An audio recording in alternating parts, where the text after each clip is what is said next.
Comedor Doña José. Ven y disfruta de las especialidades de la casa, cortes de carne tipo New York, T-bone, ribeye y costillas al carbón, además de comida a la carta. Abierto de lunes a domingo de 9 de la mañana a 5 de la tarde. En Josefa Ortiz de Domínguez número 50, esquina Pedro Ramírez del Castillo, barrio de Tlacuapa. Comedor Doña José, donde la carne es la especialidad de la casa. Muy buenos días, estimados seguidores de Mundo Xochimilco. Ya nos encontramos una vez más aquí en su programa Carta sobre la Mesa y transmitiendo desde esta cocina Doña José que se ubica en Josefa Ortiz de Domínguez, esquina con Pedro Ramírez del Castillo.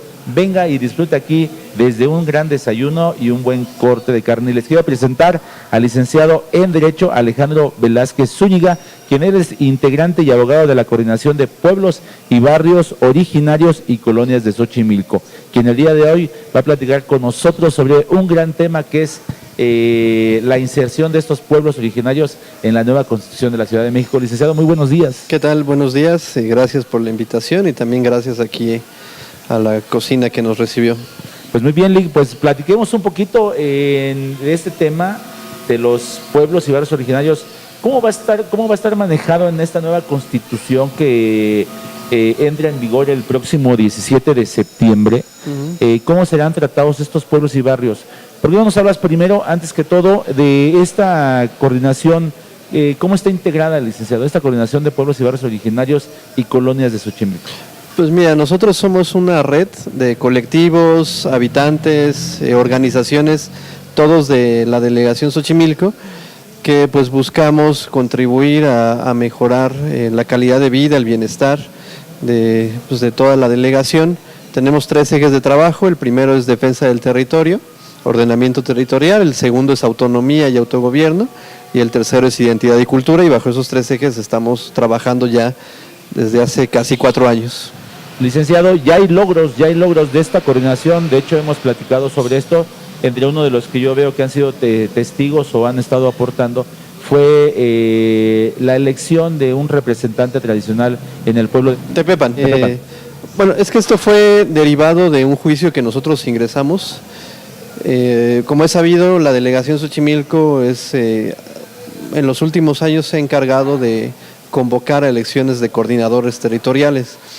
Sin embargo, pues debido a los derechos precisamente que ya están establecidos en la Constitución de la Ciudad de México, pues los pueblos tienen derecho a participar y a elegir libremente a sus autoridades sin la intervención de alguna autoridad externa. En este caso, pues la delegación Avelino emitió una convocatoria sin consultar a los pueblos. Llevamos este caso al Tribunal Electoral, lo ganamos. El Tribunal Electoral reconoció el derecho a la libre determinación de todos los pueblos y ordenó que cada pueblo, ordenó que la delegación y el Instituto Electoral debían convocar asambleas consultivas para que cada pueblo decidiera cómo va a elegir a su coordinador territorial.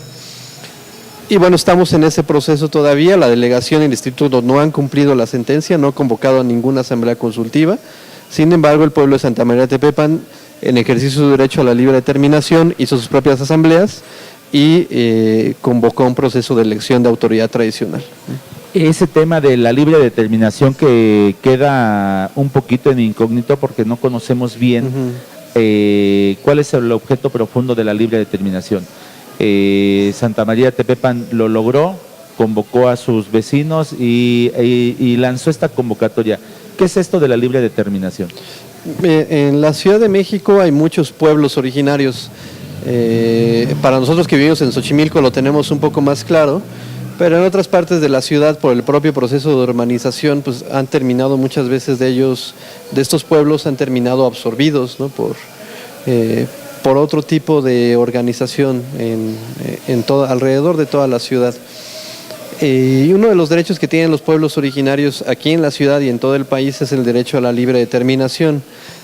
Significa el reconocimiento de que cada pueblo puede decidir cómo se va a organizar en el presente, cómo va a planear su futuro y cómo va a reconocerse a sí mismo en el pasado. Ese derecho lo tienen todos los pueblos y evidentemente también los pueblos de Xochimilco. Entonces, el ejercicio del derecho a la libre determinación significa que cada pueblo puede decidir cómo se va a organizar, cuáles van a ser sus órganos de gobierno, cómo va a resolver sus propios conflictos, sus propios problemas. Tenemos ejercicios concretos de libre determinación en los pueblos de Xochimilco. Puedo citar, por ejemplo, el caso de los panteones. Son manejados realmente en su mayoría por la propia comunidad, sin la intervención de alguna autoridad de la delegación, y eso pasa en todos los panteones comunitarios de la ciudad. Entonces, este derecho a la libre determinación da la posibilidad de que cada pueblo pueda nombrar sus propias autoridades sin depender de la delegación o sin depender de partidos políticos, ¿no? Es un ejercicio que pretende ser comunitario, un ejercicio que pretende ser ciudadano, un ejercicio que pretende ser horizontal, en el cual todos pueden participar, todos pueden decidir cómo es que quieren organizarse y cómo es que quieren vivir. Se diferencia mucho de los procesos, otro tipo de procesos electorales que conocemos, en los cuales ya están decididas las reglas, muchas veces hay imposiciones, ¿no? Nuestro país ha conocido mucho de esto en los últimos años, fraudes, imposiciones, y la posibilidad que da este ejercicio de la libre determinación es no estar con esa situación de fraudes, no imposición de partidos políticos, sino otro tipo de organización en el cual todos podamos ser parte de ella.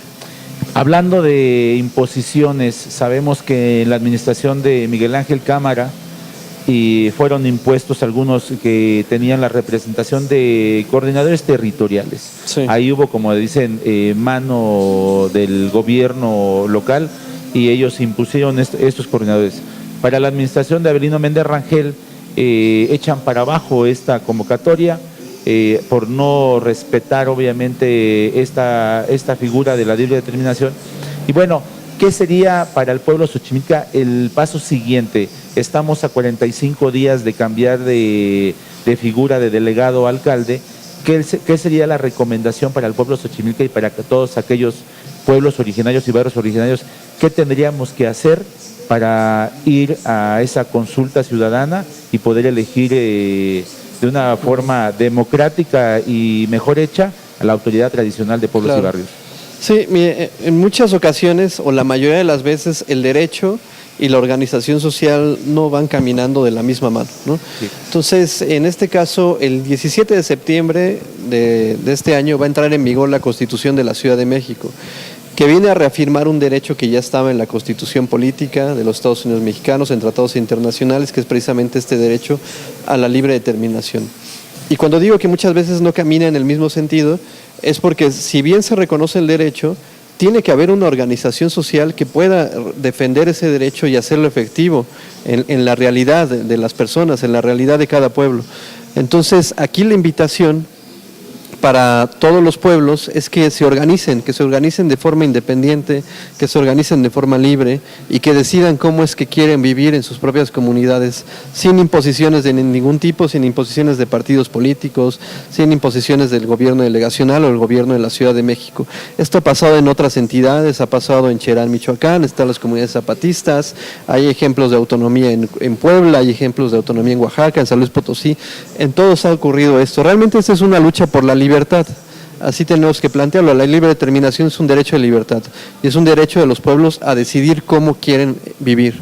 Entonces, tenemos que utilizar estos recursos, hacer efectivos estos derechos, ¿no? en los hechos, y eso se va a lograr con organización social, de las bases, de la gente, cuadra por cuadra, casa por casa, ir a informar que existe esta posibilidad de que los pueblos Xochimilco pueden organizarse de otra forma, que pueden vivir mejor, ¿no? Y que ese vivir mejor no depende necesariamente de una autoridad externa, sino que ya queda en nuestras propias manos decidir cómo es que queremos vivir. Entonces es un reto para nosotros impulsar estos procesos, generar estos procesos de cambio, porque significa cambiar la mentalidad por completo de muchos de nosotros, ¿no? De esperar a que venga alguna autoridad, nos diga cómo se tienen que hacer las cosas. El cambio de mentalidad de la autonomía significa nosotros reconocernos como sujetos capaces de ser pues protagonistas de nuestra propia historia, ¿no? Entonces esta es la posibilidad de que los xochimilcas sean protagonistas de su propia historia. Es el momento de tomar, y bueno, Lick, pues vamos a tomar un cafecito. Sí. Regresamos con la historia de cómo lo hizo Santa María Tepepan. Vamos a degustar un juguito. Regresamos en unos minutos, estamos en la cocina Doña José, donde los invitamos a venir y degustar desde un desayuno hasta un buen corte de carne por las tardes. José Ortiz de Domínguez, esquina Pedro Ramírez del Castillo, en el barrio de Tlacuapa. Venga y disfrute en la cocina Doña José. Regresamos, no se despegue, en unos minutos estamos con usted.